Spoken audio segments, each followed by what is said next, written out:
नमस्कार दोस्तों, target with PS Parihar channel में आपका स्वागत है। आइए शुरू करते हैं और देख लेते हैं कि आज के दैनिक रोजगार समाचार के इस वीडियो में विद्यार्थी जीवन से संबंधित कौन कौन सी सूचनाएं हैं। तो वीडियो को जल्दी से लाइक कर दें, शेयर कर दें। जिन छात्रों ने चैनल को अभी भी सब्सक्राइब न किया हो तो जल्दी से सब्सक्राइब कर लें ताकि आप लोगों को इसी प्रकार की ऑथेंटिक अपडेट्स सबसे पहले मिलती रहे। चलिए शुरू करते हैं। बात करते हैं सबसे पहले असिस्टेंट प्रोफेसर भर्ती की। बहुप्रतीक्षित भर्ती के लिए आज से आवेदन शुरू होंगे।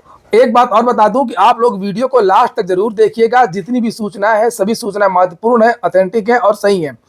लिखा है इसमें कि उत्तर प्रदेश लोक सेवा आयोग ने राजकीय महाविद्यालयों में असिस्टेंट प्रोफेसर के 1253 पदों पर भर्ती के लिए संक्षिप्त विज्ञापन जारी कर दिया है। ऑनलाइन आवेदन की प्रक्रिया बृहस्पतिवार से शुरू हो जाएगी और इस भर्ती में पहली बार लिखित परीक्षा व साक्षात्कार के प्राप्तांकों के आधार पर अभ्यर्थियों का चयन किया जाएगा। भर्ती का विस्तृत विज्ञापन आयोग की वेबसाइट uppsc.up.nic.in पर उपलब्ध रहेगा, जिसमें ऑनलाइन आवेदन करने की प्रक्रिया, शुल्क जमा करने की प्रक्रिया, परीक्षा योजना एवं पाठ्यक्रम, जाति प्रमाण पत्रों का प्रोफार्मा, आरक्षण एवं आयु में छूट के संबंध में निर्धारित महत्वपूर्ण निर्देश आदि शामिल होंगे। आयोग के सचिव अशोक कुमार के अनुसार अभ्यर्थी विस्तृत विज्ञापन देखने के बाद अर्ह होने की स्थिति में आवेदन करें। इसमें लिखा नहीं है, लेकिन मैं आपको बता दूं, उत्तर प्रदेश की लोक सेवा आयोग की जितनी भी भर्तियां, सभी भर्तियों में ओटीआर आवश्यक है। जो भी विद्यार्थी असिस्टेंट प्रोफेसर भर्ती के हों, वो आवेदन करना चाहते हो, वो पहले ओटीआर करेंगे। इसकी योग्यता के बारे में इसमें तो नहीं लिखा है, योग्यता के बारे में भी बता देता हूं। इसमें पीजी होना चाहिए, संबंधित विषय से पोस्ट ग्रेजुएट है अगर आप, और साथ में नेट अगर आपने क्वालिफाई किया तो आवेदन कर सकते हैं। 2023 में यूजीसी ने एक गाइडलाइन जारी की थी कि अब विद्यार्थियों को असिस्टेंट प्रोफेसर भर्ती के लिए पीएचडी अनिवार्य नहीं है। अगर आपने केवल नेट क्वालिफाई किया तो भी आप लोग असिस्टेंट प्रोफेसर भर्ती के लिए आवेदन कर सकते हैं। वैसे आज के समाचार पत्रों में संक्षिप्त विज्ञापन दिया हुआ है, लेकिन उसमें कम जानकारी दी गई। यह संक्षिप्त विज्ञापन है जो जारी हुआ है, विज्ञप्ति है ये, जिसे देख सकते हैं आप लोग। इसमें रिक्तियों का विवरण दिया हुआ है। टोटल पद कितने, तो टोटल पद आपको पता ही है 1253 है। काफी ज्यादा होते हैं पद ये असिस्टेंट प्रोफेसर भर्ती के लिए। और यहाँ पर शैक्षिक अर्हता के बारे में मैंने आपको बता ही दिया है। पीजी और नेट अगर आप क्वालिफाई हैं तो आप आवेदन कर सकेंगे। एज, लोक सेवा आयोग की सभी भर्तियों में एज लिमिट रहती है। 21 से 40 के बीच की युवा इसमें आवेदन कर सकते हैं। और इसकी जो कट ऑफ डेट है वो 1 जुलाई 2025 है। लोक सेवा आयोग की भर्तियों में 1 जुलाई से ही ज्यादातर जो डेट है वो काउंट होती है। ऑनलाइन आवेदन इसके शुरू हो जाएंगे आज से, यानी कि 4 सितंबर से। इसकी लास्ट डेट 6 अक्टूबर इसमें बताई गई है। संशोधन के लिए भी मौका दिया गया है। शुल्क समाधान संशोधन आज के लिए 13 अक्टूबर तक। और एक सूचना और उत्तर प्रदेश लोक सेवा आयोग की, पहले इसको देख लेते हैं, फिर हम लोग आते हैं उत्तर प्रदेश दरोगा भर्ती में। सीबीआई जांच के बावजूद ज्वाइनिंग स्थायीकरण के बाद पदोन्नत भी किया है। बात हो रही है एपीएस 2010 के चयनितों की। सीबीआई 7 वर्षों तक अपर निजी सचिव 2010 की जांच करती रही और इस बीच सभी चयनित अभ्यर्थियों को ज्वाइन कराने के साथ में उनका स्थायीकरण, पदोन्नति भी कर दिया गया। एपीएस 2010 में धांधली के सबूत मिलने के बाद सीबीआई ने शुरुआती जांच में ही शासन से सिफारिश की थी कि नियुक्ति की प्रक्रिया तत्काल रोक दी जाए, लेकिन प्रभावशाली लोगों के दबाव में शासन ने वर्ष 2023 में 26 अभ्यर्थियों को ज्वाइन करा दिया। वहीं 221 चयनित अपर निजी सचिवों का स्थायीकरण कर दिया। पैसे दिए थे ना इन लोगों ने। वर्ष 2025 में 234 अपर निजी सचिवों की वरिष्ठता सूची तक जारी कर दी गई। प्रतियोगी छात्र संघर्ष समिति के अध्यक्ष अवनीश पांडे व मीडिया प्रभारी प्रशांत पांडे ने सीबीआई, भारत सरकार व उत्तर प्रदेश सरकार को पत्र लिखकर के भर्ती में धांधली से चयनित होने वाले 31 अपर निजी सचिवों का विवरण देते हुए इनके विरुद्ध कार्रवाई की मांग की है। तो यहाँ पर मैं एक बात का उल्लेख करना चाहूंगा, ये जो एक छात्र संगठन है प्रतियोगी छात्र संघर्ष समिति, इसका बहुत बड़ा योगदान है इस सीबीआई जांच में। और इन लोगों ने बहुत सारे साक्ष्य जो है वो सीबीआई को प्रस्तुत किए थे। केवल एपीएस भर्ती में ही नहीं, उत्तर प्रदेश लोक सेवा आयोग में जितनी भी भर्तियां हुई थी, सीबीआई जांच के लिए भी इन्होंने ही हाई कोर्ट में याचिका दाखिल की थी। नीचे यहाँ पर लिखा हुआ है कि सीबीआई जांच पूरी होने तक एपीएस भर्ती 2010 के चयनितों से काम न लेने का अनुरोध किया गया है। पत्र में यह आरोप लगाया है कि चयनितों में पूर्व मुख्यमंत्री के अपर निजी सचिव की पत्नी व सगा भांजा शामिल है। समझ गए, इसलिए इनकी पदोन्नति हो रही थी, ज्वाइनिंग हो रही थी और सीबीआई कुछ कर भी नहीं रही थी। यह भी दावा किया गया है कि अपर निजी सचिव की पत्नी आरकारी परीक्षा हिंदी टाइपिंग में अनुत्तीर्ण होने के कारण पात्र नहीं थी। ये सारे साक्ष्य दिए गए थे। परीक्षक ने उत्तर पुस्तिका पर टिप्पणी अंकित करके फेल कर दिया था, टिप्पणी भी लगाई थी, लेकिन तत्कालीन अध्यक्ष के आदेश पर, उस समय तत्कालीन अध्यक्ष अनिल यादव थे, भूलना नहीं चाहिए किसी भी विद्यार्थी को। अपर निजी सचिव का भांजा भी हिंदी टाइपिंग में फेल था, लेकिन मूल्यांकन में धांधली करके उसे उत्तीर्ण कर दिया गया। 2010 की भर्ती थी, लेकिन ये 15-16 में कंप्लीट हुई थी। मैं एक बात स्पष्ट कर दूं, कोई ये ना सोचे। अनारक्षित कोटे के तहत आवेदन करने वाले एक अभ्यर्थी को ओबीसी कोटे का लाभ देकर के चयनित किया गया। आरोप यह भी है कि आयोग के तत्कालीन अध्यक्ष, तत्कालीन सचिव के निजी स्टाफ में कार्यरत रहे एक एपीएस ने अति गोपन विभाग से अपनी सामान्य हिंदी की उत्तर पुस्तिका को निकलवा करके उसके भीतर पृष्ठ बदल करके परीक्षक की राइटिंग की फोड़ नकल करके 20 अंक अधिक लिखवा लिए। जो कॉपी जची थी उसमें नंबर बढ़वा लिया। इतना बड़ा घोटाला हुआ था उस समय। इसके अलावा एक चयनित अभ्यर्थी पर आरोप लगाया है कि मेडिकल कॉलेज में भर्ती में भ्रष्टाचार के आरोप बर्खास्त किए गए पूर्व अपर निजी सचिव के छोटे भाई ने हिंदी शॉर्ट हैंड परीक्षा में लगभग 15% गलतियां की थी और उसे 105 अंक मिलने चाहिए थे, लेकिन मूल्यांकन में धांधली करके इसको 122 अंक देकर के पास कर दिया गया। इस तरीके का बहुत सारा घोटाला इस भर्ती में किया गया था, इसीलिए सीबीआई जांच चल रही थी। और बताऊं कि इसमें ये तो एक भर्ती की वानगी है, इस तरीके की लगभग 500 भर्तियां समाजवादी पार्टी के कार्यकाल की है जिनकी जांच चल रही है, जिसमें से आरओ एआरओ 13, लोअर 15, पीसीएस 2015, बहुत सारी सीधी भर्तियां उस समय हुई थी। भर्तियों के विज्ञापन लगातार जारी हुआ करते थे, हर महीने भर्ती का विज्ञापन जारी होता था। जैसे एक रेवेन्यू इंस्पेक्टर की भर्ती, बहुत सारी भर्तियां आती थी और जिसकी चर्चा आज भी होती है, लेकिन वो किसी को नहीं पता है कि वो भर्तियां आती क्यों थी। वो टोटल जितनी भी भर्तियां थी, सारी जो भर्तियां हैं वो लगभग पूरी बिक जाती थी। और शासन ने भी इस बार जो बीजेपी सरकार आई थी, इसने भी उस तरीके से जांच नहीं किया। बड़ी मजबूरी में ये एपीएस का मामला आगे बढ़ा 6-7 साल बाद, नहीं तो और भी बहुत सारे जो खुलासे वो हो सकते थे। पीईटी एग्जाम को लेकर के भी सूचना है, 46 जिलों के लिए अतिरिक्त बसें चलाने का निर्देश, सुविधा दे रहे हैं बस चलाने को लेकर के, लेकिन फ्री बस की सर्विस नहीं दे रही है सरकार। मैंने कहा भी था बहुत पहले कि ऐसा लगता नहीं है कि सरकार जो फ्री बस सर्विस देगी। विद्यार्थियों से सरकार को कोई सिंपैथी नहीं है, चूंकि छात्र वोट बैंक नहीं है। लिखा है यहाँ पर, अमिताभ अग्निहोत्री जाने माने पत्रकार हैं, अक्सर आवाज उठाते रहते हैं आमजन की।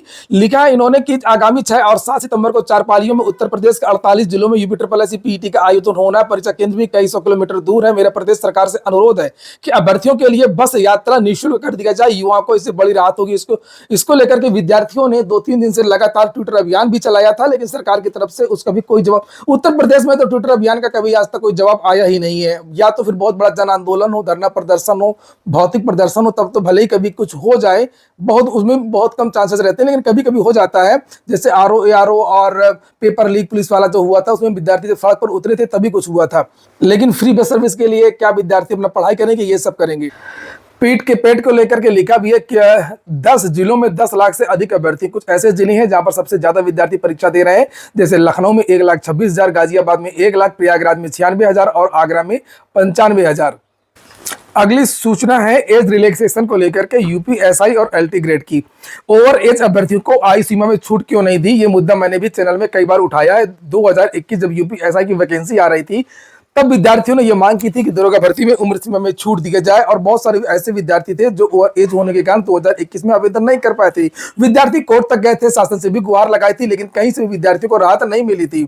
और अभी जो 2025 का विज्ञापन जारी हुआ है, इसमें यूपीएसआई में विद्यार्थियों को छूट दे दी गई है। विद्यार्थियों को यह कहना है कि जो विद्यार्थी 2025 में आवेदन कर रहे हैं, वो विद्यार्थी 2021 में भी परीक्षा में बैठ चुके हैं, लेकिन जो विद्यार्थी 2021 में नहीं बैठ पाए हैं, उनको कोई अवसर नहीं मिला है। तो इस उम्र सीमा का कोई खास फायदा किसी विद्यार्थी को नहीं है। और ये मामला देख सकते हैं आप लोग, कोर्ट गया था। लिखा है इलाहाबाद हाई कोर्ट ने उत्तर प्रदेश पुलिस भर्ती बोर्ड की ओर से 2021 में आयोजित की गई उप निरीक्षक एसआई भर्ती में ओवर एज हुए उम्मीदवारों को आयु सीमा में छूट न दिए जाने से नाराजगी जताई है। कोर्ट ने कहा कि जब 2025 की भर्ती में आयु सीमा में 3 साल की छूट दी जा रही है, तो 2021 की भर्ती में छूट क्यों नहीं दी गई? यह टिप्पणी करते हुए कोर्ट ने प्रमुख सचिव गृह और अपर मुख्य सचिव उत्तर प्रदेश से स्पष्टीकरण के साथ हलफनामा दाखिल करने का निर्देश दिया है। यह आदेश न्यायमूर्ति अजीत कुमार ने सच्चिदानंद शुक्ला और 10 अन्य की याचिका पर दिया है। याची अधिवक्ता 10 सितंबर नियत की गई है।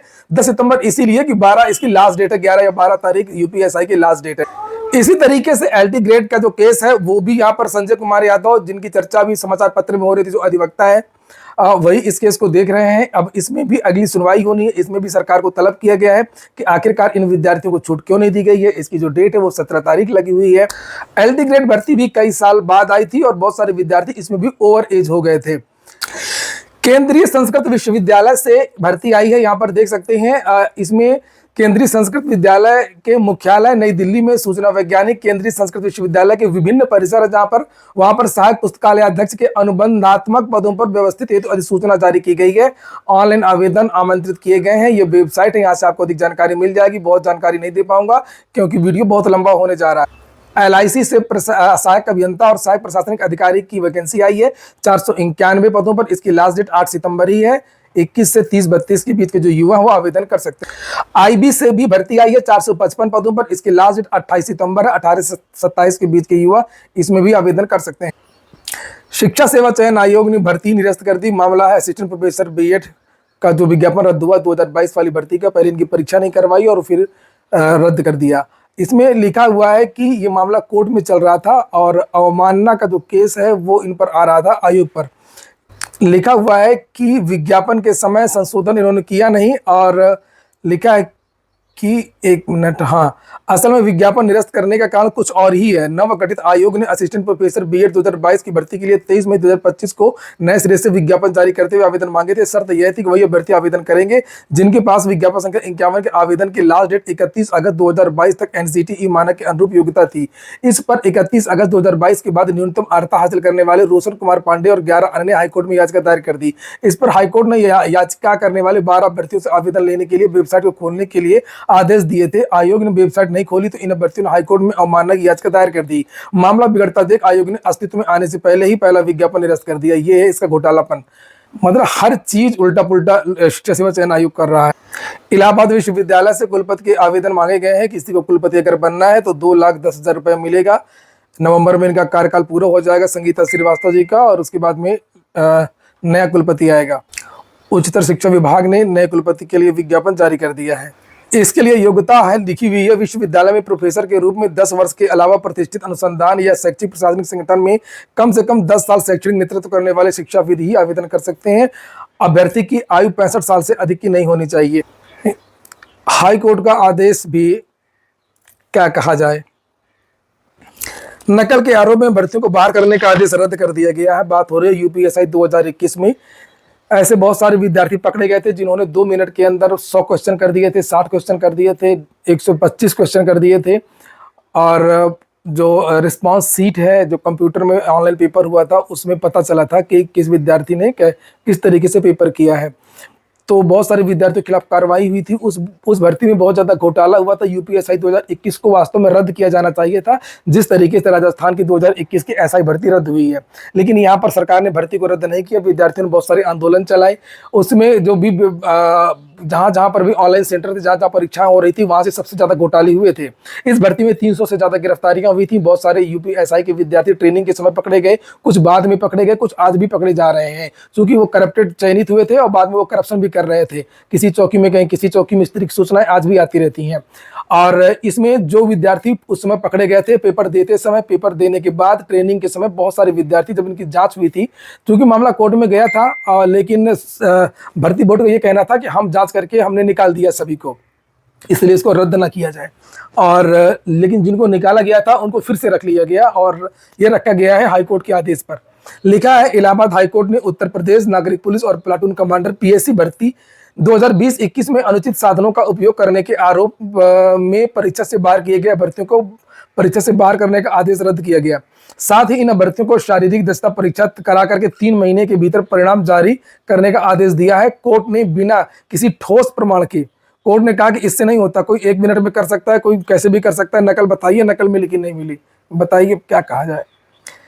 यह आदेश न्यायमूर्ति नीरज तिवारी ने तनु चौधरी सहित सैकड़ों अभ्यर्थियों की ओर से याचिकाओं पर वरिष्ठ अधिवक्ता विजय गौतम और अनिल तिवारी सहित अन्य अधिवक्ताओं और सरकारी वकील को सुनकर के दिया है। यूपी सरकार भी इन्हीं के पक्ष में थी। बताइए, यूपी नागरिक उप निरीक्षक platoon commander fire PAC second अफसर के लिए 24 फरवरी को विज्ञापन जारी हुआ था और याची लिखित परीक्षा दस्तावेज सत्यापन शारीरिक परीक्षा में सफल घोषित हुए थे। अंतिम चरण में सारी दस्ता परीक्षा होनी थी और इसमें शामिल होने से पहले भर्ती बोर्ड ने याचियों का अनुचित साधन का उपयोग करने का आरोप लगाते हुए उनके खिलाफ एफआईआर दर्ज करा दी थी। उनका वेतन निरस्त कर दिया था, अंतिम चरण की परीक्षा में शामिल होने से वंचित कर दिया था।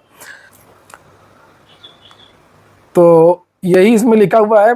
और भी बहुत सारी सूचना दी गई है और ये कहा गया था इन छात्रों की तरफ से कि ये वीडियो रिकॉर्डिंग के आधार पर कार्रवाई की गई। जो क्लास में वीडियो रिकॉर्डिंग हुई थी ना, कि भाई 1 घंटा आराम से बैठा हुआ विद्यार्थी 1.5 घंटा बैठा हुआ है, 5 मिनट के अंदर उनको कुछ पर्ची मिल गई, खटाखट टिक मार दिया, इसी आधार पर कार्रवाई हुई थी। तो इसमें कोर्ट ने कहा हम नहीं मानेंगे, ये मजबूत साक्ष्य नहीं है। जिसमें एकमात्र आरोप यह था कि उन्होंने तय समय में 15 मिनट में प्रश्न पत्र हल कर लिए। 15 मिनट में कौन कर सकता है भाई? इतना तो विवेकाधिकार होना चाहिए ना भर्ती बोर्ड में। जो असामान्य है, याचियों के लिए किसी प्रकार की कोई अनुचित साधन बरामद नहीं किया और न ही परीक्षा के दौरान किसी की दलील दी गई। भर्ती बोर्ड ने 15 सितंबर 2022 और हलफनामा विरोधाभास है।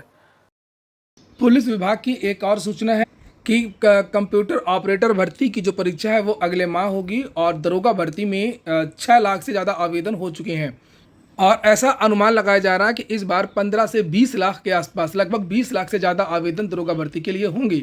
ये हो गया आज का वीडियो आपको अच्छा लगा हो, आपके काम का हो तो लाइक अवश्य कर दें। जिन छात्रों ने चैनल को सब्सक्राइब ना किया हो सब्सक्राइब कर लें। पूरा वीडियो सुनने के लिए बहुत बहुत धन्यवाद।